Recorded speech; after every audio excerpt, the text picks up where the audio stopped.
welcome back. Yes, indeed. We're going to be talking tax matters this morning. Mr. Oyedele is here with us in the studio. He is the chairman of the Presidential Committee on Fiscal Policy and Tax Reforms. Good morning. Thank you for coming on today. Good morning. Thank you for having me. Where are we now with all of the proposals you've been talking about ever since? Thank you very much. So we have made significant progress. Okay. You know, it's like building a house. You spend a lot of time getting the foundation right. And I do understand and appreciate the lack of patience. Even for us in my committee, we wish we had implemented everything like yesterday. But we are now moving to phase 3 of our work. Our work is divided into 3 phases. The first phase was quick wins, second was critical reforms. We just completed that, and now we're moving to implementation. So as we speak, we have about 5 draft executive orders.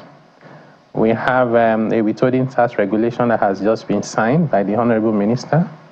So it's currently with the Ministry of Justice for the formatting, gazetting, and then it will be published officially. And that's going to provide a lot of relief to businesses, particularly small businesses, but even for all businesses in terms of the pressure on their working capital. Okay. You know, we need to free up capital for businesses, especially now that the rate of interest is over the roof. So that has been implemented now as we speak. We also have draft laws. We've drafted all our major tax laws. We've drafted brand new ones. Because we took the view that we shouldn't be amending laws that some of them we inherited from our colonial masters. There's no need trying to amend those. So we've drafted new ones. We have sent about 10 amendment bills to the National Assembly for constitutional amendments, because some of the issues we identified during the extensive work we have done, actually the problems emanated from the Constitution itself, like overlapping powers on taxing rights. At the end of the day, you know, you have VAT, for example. You also have consumption at the state level. Who suffers? The Nigerian people. So we thought it's important to provide clarity and clear demarcation. So we have done a lot of work. So we are pleased with the progress we have made so far. So those ones that require amendments, they sound like a lot of them. So it's going to be like a holistic amendment of all of those laws, and how soon are you expecting all of that to happen? Yeah, so it will be holistic because even though we're also trying to sequence our interventions, because there are certain things that must come before the others, but they're all connected.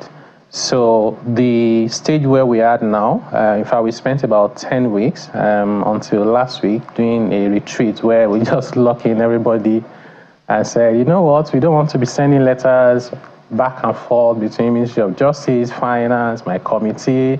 So those things can easily take months. We're able to complete that process. So the final thing we're doing now is the cross-referencing. You know, these things are very important in lawmaking.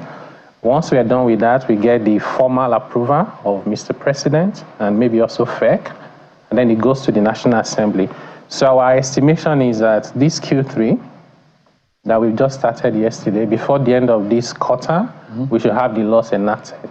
So that way we give at least 90 days notice, because sometimes, you know, when you change rules and policies, people need to, even when they're positive, people need to prepare for them. Yeah. You need capacity training for regulators. So we think that will give us some time to do some of that. And then the latest for any of our reforms to kick in would then be January 2025. Although many of them will kick in also in 2024, like the withholding tax regulation is expected to take effect from this July. Okay, because I was going to come there. Yes. We'll equally come to the tax officials themselves in a moment, but before the one that you said will kick in July, is there anyone from phase 1 up until now that has kicked in already? Yes, certainly. So we had the exemption of VAT on fuel products, particularly diesel. Oh. So yes, okay. that was approved. And is that working? It's working, yeah, since October last year. In fact, it's been extended because initially we had done 6 months, but because we are still dealing with inflation, cost of living, we've requested for an extension, and that has been granted. So that's fully implemented. We also have some measures we propose to the FRS around how people pay their taxes, waiver of penalty and interest, allowing people to pay their taxes in local currency, that's Naira, instead of trying to buy dollars to pay government, which doesn't make sense. So those have been fully implemented. So it's not 100%, but a good number of our recommendations have been implemented. The rest are being implemented at different stages as we speak. Do you get asked a lot? Everybody wants to know, is that affecting the diesel price? Yes, yeah. Okay. You know, because the diesel price would have been higher if not for that. Oh. You know, sometimes it's very easy to quickly adjust to even benefits, and then you want more, which is okay, and that's valid. But we can tell you authoritatively that because of that waiver, diesel price is less than it would have been without it. And in fact, if you compare the price within our neighboring countries, so in almost every country in the world, the pump price of fuel products has between 20 to 80% of the price in taxes. In Nigeria, that's zero. So the major reason for the differential between the pump price in Nigeria and our neighboring country is really the taxes that are not there in Nigeria for good reasons. Does this apply to petrol?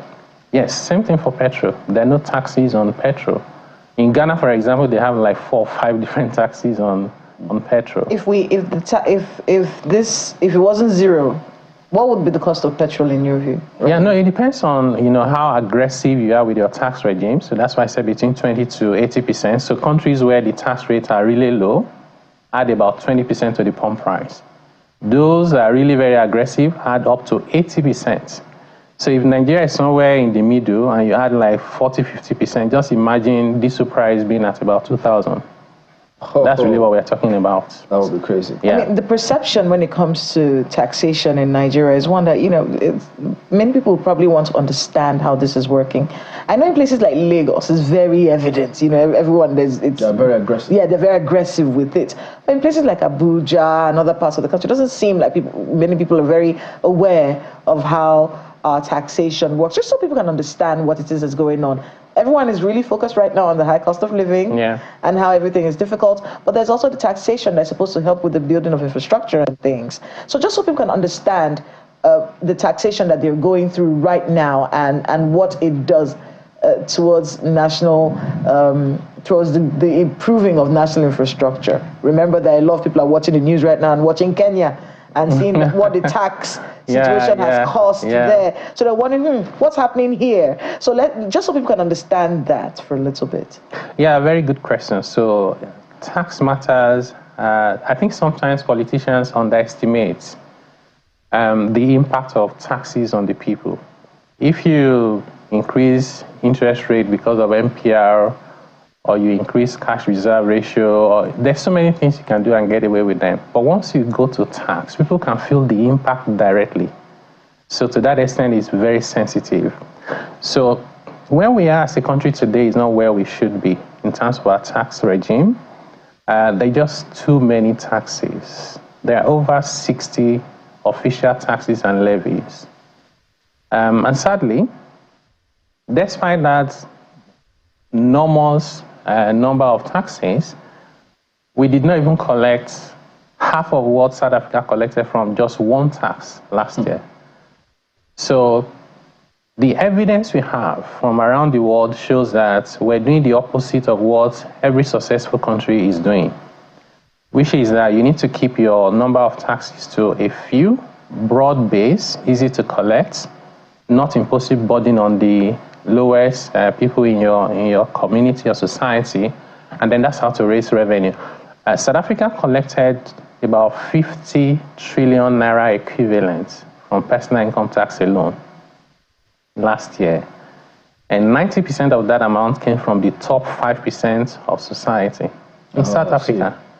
And in South Africa, the exemption they have, if you earn income tax of around 400,000, 500,000 a month, you're completely exempted from personal income tax. So just imagine what that means.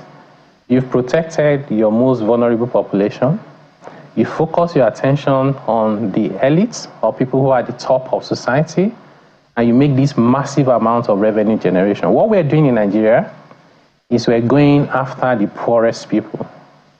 And then we're surprised that we're not raising revenue, which is why I've said time and time again that no country in the world can become wealthy by taxing poverty. It's a contradiction. So some of the analysis we've done now is we've already recommended thresholds for exempting people from personal income tax. You said 2 million? I know it's not 2 million naira. What was it? We don't want to say that amount here because we're still discussing with the governors, okay. and so we don't want to put out something that may not be approved eventually. But we've done our analysis as to where the poverty line is. So our idea of it is at a minimum, you must exempt people who live below the poverty line. I mean, that is a very crazy dynamic in Nigeria, and I think many people don't understand that. If we're taxing the poor in Nigeria and protecting the wealthy, so to speak, let's start with these 60 taxes and levies. Are they legal? Yeah, they're legal. They're all legal. They're all legal. So what we've basically been doing is, because your revenue cannot grow, you're not going to be able to make the money that you need from taxes to do what you need to do with it. Now, this has been going on for a very long time. Yeah. And maybe because the taxes are spread, many people may not be able to understand how much is being collected from them. You've been talking right now about some of the things that your committee is working on, trying not to tax people who are below the poverty line. What is Nigeria's poverty line? That's also a very good question. So we have the international benchmark, which is about $2.15 a day per person. The average family size in Nigeria is 5, 6 in the north, a bit less in the south, but average about 5. Our analysis shows that if you're lucky, in a family of 5, 2 are employed. So the maths or the calculation is how much must 2 people earn to take care of 5 at about $2 a day. We made some adjustment to that because that comes to a lot of money. We know that you can live okay in Nigeria with less than $2 a day per person. Because some of our people in rural area, for example, don't pay rent. They take care of themselves in terms of even the food and a number of things. So we then prioritize those things that put our people in multidimensional poverty based on the reports released by MBS about 2 years ago around health, education, living standards, and then employment and security. For example, we're dealing with cholera. It's the disease of poverty. So why don't we address that? And that's why the mandate of my committee is not just tax. In fact, tax is a small component of what we have to do. It's the entire fiscal reform, including spending, the priority of spending, the quality of spending, and the impact those things are making on our people. We say if anyone in Nigeria is in a position of authority and they're not prioritizing those 4 items, then they're wasting everybody's time and wasting our resources. So that message we have communicated very clearly to our leaders at every opportunity we've had. And we've designed a new national fiscal policy for Nigeria that speaks to how our taxes should be designed. Of course, protecting the poor, ensuring that the richer people pay better, using technology to collect intelligence. So we don't ask you how much you've earned, we'll tell you how much you have earned. And then we have the spending policy. So you must do needs assessment and prioritize. Build road from farm to market.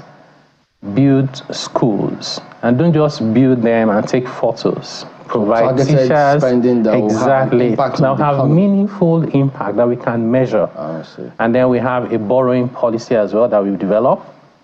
Our tagline is fair taxation, responsible borrowing, and sustainable spending. And we have all of that articulated. We also have policies around SDG because we said to ourselves, this whole fixation around GDP actually means nothing to the ordinary person. You say GDP has grown, it has increased. It doesn't mean anything. But if you focus on SDGs, no hunger, no poverty, clean water, decent employment, that makes more sense. And then we can begin to measure those things from year to year. So these are some of the things we've done so far. So, for businesses, what is it that you've done? For instance, different states, different people writing, saying, look, at the point where they're about setting up, whether it's a mom and pop shop or anything, they're almost harassed out of business by states. So yes, you're having conversation with states. Has there been anything, what have you done to address that is going on in those states? Yeah, so that's a work in progress. In fact, this is one of the priorities we have, that we have to deal with this, because I have personally been involved in trying to solve this problem, along with manufacturers for more than 10 years. Wow. So I have come to a conclusion that it's not a problem you can solve by just amending the law. It requires some practical solution. And I've said this even to our governors and other leaders, that if you want to know how bad it is, just do a banner. So you have no plan to do any business, but just pretend like you want to. Do a banner and say something enterprises, put it out and sit. And put a phone number. Yes. Or just even sit and watch. I guarantee you, within hours, all manners of agencies, local governments, official, unofficial, state actors, they will show up like as if it's a crime. What we're hoping to accomplish is we move from that stage where we are today to a stage where you put up that banner and you receive phone calls about what can we do to help you. So that's why we say we're no longer taxing seed, we'll wait for the fruit. So we have to invest with the Nigerian people, let them grow. And it just makes common sense, to be honest, because the bigger the pie, even if you reduce the percentage you collect in taxes, the more money you have. Today, our entire budget, the federal government is around 29 trillion. All the 36 states is about 16 trillion. Put together, you're talking about 45. That 45 trillion naira is barely $30 billion. It's less than the budget of Kenya. It's less than 1/4 of the budget of South Africa. It's less than the budget of New York City, not even New York State. So if you dedicate all of that, and let's say corruption is zero, it can't even take care of transport infrastructure alone. So we have a long way to go. And the only way to get there is to make sure that the Nigerian people, whether they are individuals or enterprises, prosper. Then out of their prosperity, they can then pay taxes. Another aspect is, because when you speak about those businesses, you want to tax the fruit. Another leg is the banks. So because in some other climes, once you even register anything whatsoever, banks call you. What facility can we give you? How can we help you grow? So the bank charges in this part of the world is something else. What are you doing in that regard as well? Yeah, so interestingly, we have bankers on our committee. So these are some of the issues we also discuss. Some of them are to do with, first and foremost, banks are businesses. They also want to survive. If the risk of the businesses they need to finance, if the risks are too high because of policy environments, over-regulation, and all manners of things, the profile of the risk is high. So you will not be able to get the kind of credit you need to get. And when it comes to charges, some of them, if not all of them, are regulated by the central bank. So central bank will tell them what you can and cannot do. And we know that the stage where we are at in Nigeria is not where we need to be when it comes to our banking. It's not anywhere close to what banking should look like, where you're creating credit, trying to facilitate economic activities.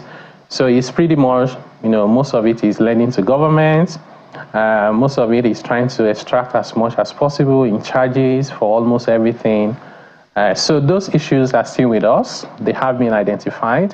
There are things we have to address in conjunction with all the stakeholders, including the banks themselves and the central bank. And that process is ongoing. I mean, I want to be able to talk about, the waivers that the president is working on right now. But before in the health sector, before we get to that dynamic between, because government has to generate revenue, and the nation has to generate revenue somehow. So that dynamic between cutting down the cost of governance and taxation is one that it's a conversation around the world right now. When it comes to Nigeria's situation, we keep looking at the cost of governance and everyone believes this is excessive. Meanwhile, like you just pointed out, the poor are the ones being taxed in this country. So does your committee look at this at all? Yeah, very well. So we looked at the cost of governance. I don't think there's any country where the citizens are happy with the cost of governance. So that's a general thing. But it's even more important when you're a poor country. And the data we have, many Nigerians don't like this. The data shows to us that Nigeria is a poor country. although with the potential to be a wealthy country. So we looked at the cost of governance, and we thought the best way to address it is to go right into the constitution and put something there that is sustainable, because otherwise, what will happen is you come up with your brilliant ideas. If you're lucky, they're implemented. Somebody comes in another couple of years and they reverse everything, and it will be a wasted effort. So what we have done is we recommended a restructuring of our whole budgeting system. So today we have capital expenditure, recurrent expenditure, and then we have debt service and sinking fund. Those are the three broad categories of items in our budget. That's not very helpful, because when you take capital expenditure and you double click, the kind of things you find, so you're buying cars, you're building new offices for government agencies. While we're not saying you shouldn't do any of that, we're saying that's not the productive spending we are trying to focus on. So we have proposed 5 categories. Number 1 is infrastructure. Let's have a category for infrastructure, electricity, road, ports. Then let's have the second one for human capital development, focusing on health, education, including vocation. Again, based on multidimensional poverty index. Number 3 is personnel costs, headcount, and productivity per capita. We want to be able to measure the productivity of our people. And in fact, maybe we can then say that minimum wage should not be less than a percentage of the productivity. So that way, the workers are also trying to push productivity up so that their minimum wage can also go up. Number 4 category, we will have administrative overhead. This is the cost of governance. And the last one is debt service and sinking fund. The more interesting aspect of our proposal is there has to be a floor for infrastructure as a percentage of aggregate spending.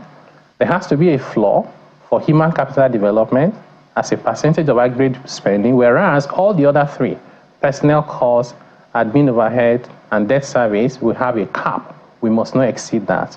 Imagine that we agree that cost of governance should not exceed 5%.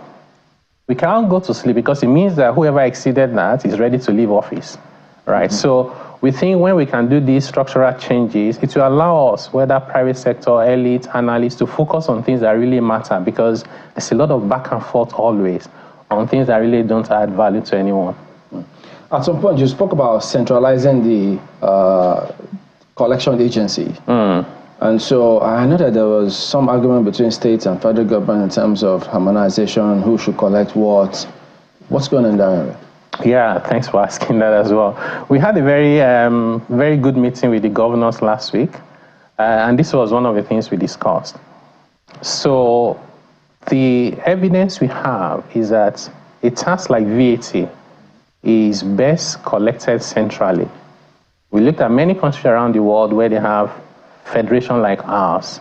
In fact, when you look at the EU, where it's even countries, this is not even states, they took the view that VAT for them should be administered at a regional level, just to tell you the extent of where they've gone in terms of trying to integrate.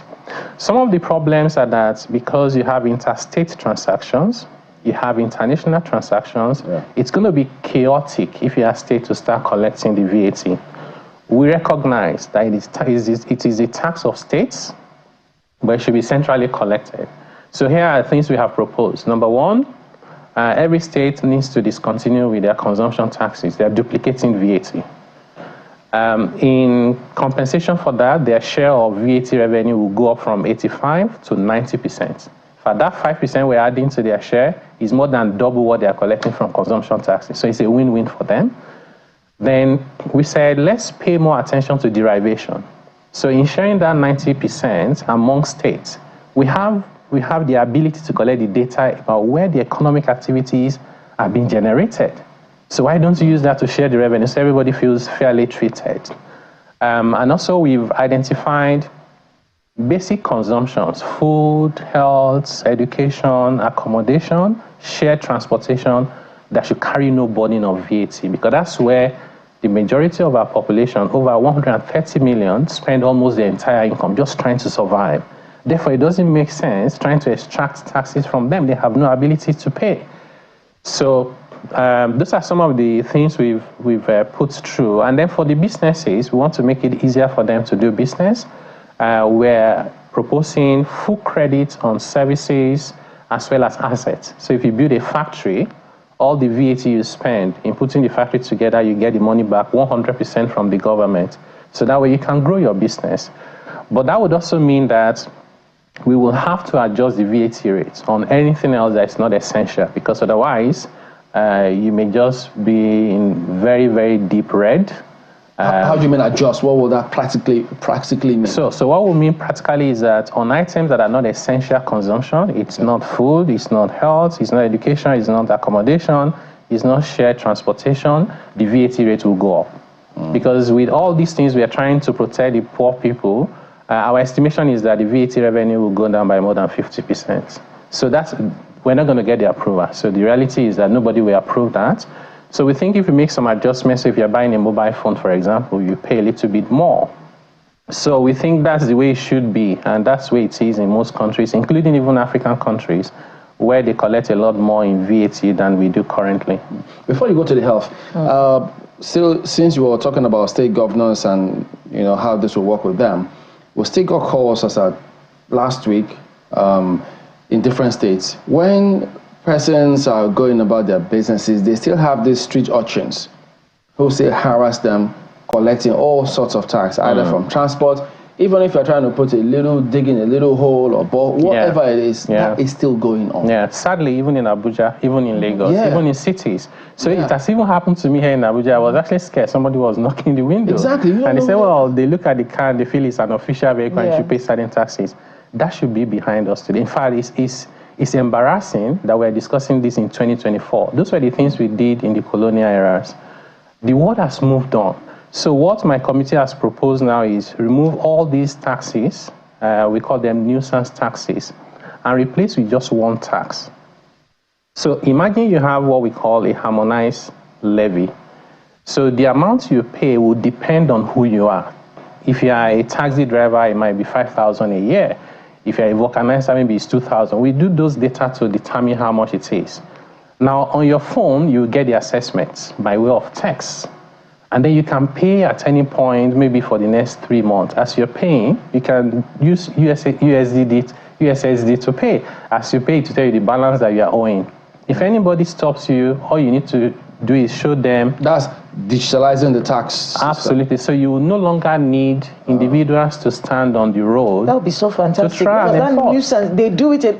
Do say politicians. These boys on the street. Yeah. They throw spikes into the road. Yeah, to stop you. To stop you. The cronies of politicians who give them jobs because they did a job for them. Yeah. And then that is how they survive. And that's even the sad part. So the data we have is for the entire country. Local government did not collect 50 billion so just to be clear, from all these taxes. So that's illegal. Just so we're clear, of course it's wrong for them. More than that. Is it wrong for them to be on the road? As of today, it's not wrong. See, but that's the thing, Chamberlain. Because local governments... it's not wrong, so they can continue doing this. There's nothing that says they should be on the road. There's also nothing that says they shouldn't be. So local government feel like the only way they can collect their money is to go and stop you, because people will not on their own go to local government to pay, and that's the reality. People will not pay on their own if you don't enforce collection. We're just saying that, first, there are over 20 taxes local government are to collect today. Why is it not just one? So let's make it one. And then let's stop going on the streets to try and collect. Let's digitize it. And we think that if you want to enforce it, if I say you need to pay 2,000 a year and you refuse, we have the powers in the law to substitute your line, your mobile phone line, for that amount that is due. So any credit you load, up to 2,000 goes to government first. So I'm actually saying we can enforce this 100% without going on the road. And the good part of it is every penny or naira or kobo you collect, you can account for it.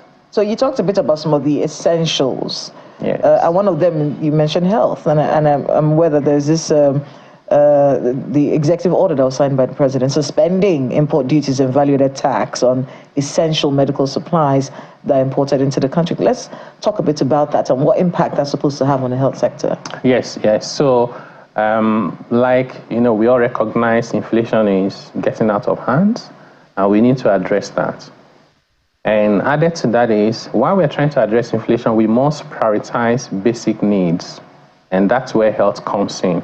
So it's not only health we are working on, we also have the one for food, we have for education and transportation as well. But on health, what has happened now is, Mr. President has approved an executive order that allows for importation of equipment, inputs, ingredients for the pharmaceutical sector in Nigeria, not only to bring down the price of what they import, but also to try and shape the market so that we can start producing locally. Things like mosquito nets, like needles, syringes. We import all of those things. Can you imagine? Not only do we want to start producing locally, we want to get to a point where we're exporting to our neighboring countries, at least for starters. We have everything we need to be able to do that. The policy environment is only the problem we have. So that's what we're trying to address now. So what Mr. President has approved for that sector has an initial phase of 2 years for these policies to go through, including VAT waiver, tariff waivers, import duties, and the response has been quite positive. So we are currently working through the implementation.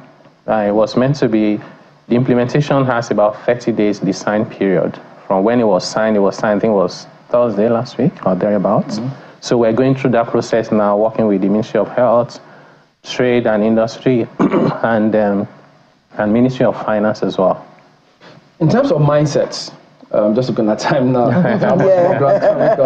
If I'm a tax person, an official, I go to collect taxes, is it wrong for me to think, well, I'm a revenue generating agency, or I just want to deliver service, or is it the same thing? Will it change my approach as to how I go about carrying out my duty? Yes, it would. It would substantially. So we're having those. We had even on Sunday. We're working very hard. We had a long retreat with the Joint Task Board on Sunday, just a few days ago, and these were some of the things we were discussing. Even their approach, their mindset has to be very different. The mindset currently is, we say, let's maximize revenue generation. That's a wrong approach. You shouldn't maximize. We're saying optimal. Optimal means, what is it that I can collect today that will not compromise my ability to collect more tomorrow? And also, you don't just go there and say, hey, you haven't paid taxes, let's close down the business. If you close down the business, you won't have taxes to collect tomorrow. Do you want to even start by understanding the business first? We've seen tax authorities around the world where the taxman is the one giving insight and data to government to design policy. They say, we've seen this pattern from this sector, they are struggling because their payment has come down by this percentage. That's where we want to get to. So that training, including mindset shifts, and we call it change management, is ongoing now with the revenue authorities. And that's also one of the reasons why we felt that we shouldn't have over 60 agencies collecting revenue. Let them focus on, we've seen countries like Rwanda where even if you want to pay for driver license, international passport, you pay to the taxman. And all that the agencies have to do is just process passport, process driver license. That's where we want to get to. I mean, that's going to be a little difficult because, because for many of the state governors that you've been speaking to recently, this is the only way they generate revenue. They haven't been able to think outside of the box as to how to use their state to generate revenue. All they know how to do is to tax their people. And then apart from that, we have, it's almost like banks where they have targets. But okay, the point where they have targets. So all the man is thinking about, as someone who runs like the DRTS in Abuja here, they're given a target. So I'm thinking about meeting up my target. Same thing with banks. I'm thinking of meeting up my targets. You're telling me to care about the people. No, we're saying that you can exceed your target by doing the right thing. So the data shows us already that all of these MDAs and local governments, the whole country is under 500 billion naira. We can make multiples of that from collecting personal income tax correctly. So, and this is also one of the things we're trying to discourage from saying. They'll say states should get creative. We're saying don't be creative. You should not be creative about taxes. You should have few taxes and collect them efficiently. That's what we need to do. That's why we've seen ozone layer taxes, pollution taxes, all manner of taxes. And they're still not collecting the revenue, at least officially, that we need. So we don't want to continue to celebrate incremental progress of it's more by 10% than last year. We need I'm sorry, when you said ozone layer and this is for real, I'm not making it up. It's not about to happen here. Wait, so no. You on your I'm check. telling you that it has happened. Yes, you turn on your if the generating set. They have the one for generators, they have for businesses. So you're affecting the they said they want to maintain the ozone. I said, do they even know where the ozone layer is? I can't believe we actually have that for real. Yeah? What ozone layer agency? They also have voting tax. At this rate, if we're not careful, these people, anything to just get more money. That's all they care about. Your generator is affecting the ozone layer. You need to pay But tax. in terms of expanding the tax net and digitization, where are we with that? Because that is very crucial, very important, and it can be very effective. Yeah, I just said earlier on that we want to move from asking people to tell us how much they earn. We want to be telling them. That's technology we have in mind. So we are developing a system now. We call it Tax Information Consolidation and Collaboration. There's an executive order for it, and we have a draft bill for it to enact it into law. How it's going to work is we're going to use a foundation identity, which is NIN for individuals. For businesses, we use the RC with Corporate Affairs Commission. So any other identity will now be secondary or operational. So that foundational identity will tag it to every economic activity. Whether you're opening a bank account, you're spending on your payment card, you're traveling abroad, your phone, whether you open a wealth management account, stock exchange, all economic activities, register land, vehicles will be there. So if you put Taiwo Oyedele on the system, it tells you what I've spent for the year, and then you can then see, this Taiwo guy, this your tax you submitted is not reconciling. So that will help us to, one, identify who is poor. That's why we said our analysis shows that the informal sector, we should only target top 5% for tax, because we think that the bottom 95% are just struggling to survive. So we think that's where the silver bullet will come from, in collecting the right amount of taxes from the people that should be paying those taxes in a progressive manner. So clearly, strategy, the approach, a lot of things to have, and it affects every aspect, both from the tax collectors themselves, those who also pay, because sometimes when they come to you, they ask you, they look at your books, even when they know that you're at a loss, they still want to tax that loss. Yes. And you feel, no, this cannot be realistic. Yes, they want to tax your loss because they say they don't trust you. And I said, but if there's just one person who is honest in Nigeria and they have made a loss, that's punitive. So why don't you design your system to find out who is lying? And this is something that's been done. It's not novel. It's been done in many countries in the world. You use third-party data, because it's either you're buying from someone or you're selling to another one. So what I'll do is give that other person an incentive to report the data to me, and I'll tell you, you just sold to someone, and it's 2 million. So that's your turnover. I think that's going to be very interesting to keep focusing on some of these things in the days ahead. So yes, the health fund is supposed to kick in real quick, but maybe we'll have to see, because the other thing that came to my mind when you spoke about you telling them what you have actually earned. I know this is not your purview, how the politicians handle all of these things. Because if the people perceive they are using it wrongly, they may kick against some of these things. Yes, so we've identified that as a potential area of challenge already. So we are putting it in all of the design. I know there has been the conversation about NIMC recently. So we believe that integrity has to be guaranteed. We've developed even protocols for assessing it. So you can't even just assess it just because you work for the tax authority. So we are positive that we'll be able to handle this well without any paradigm shifts in the thinking. Yes. I wish you all the best. That's what we need. And all the support we can get. This can work, really. But we all just need to play our part and ensure that these things are done, because it's also us holding those up there accountable. Because if it's our taxes, you can't tell us stories about some of these things. We cannot. We have to see that you are accountable to the people. If not, what's the point of all the work? All right. Thank you very much indeed, Taiwo Oyedele, and all the best to you and your team. Thank you for having me. All right. Business Morning on Sunrise Daily is up next.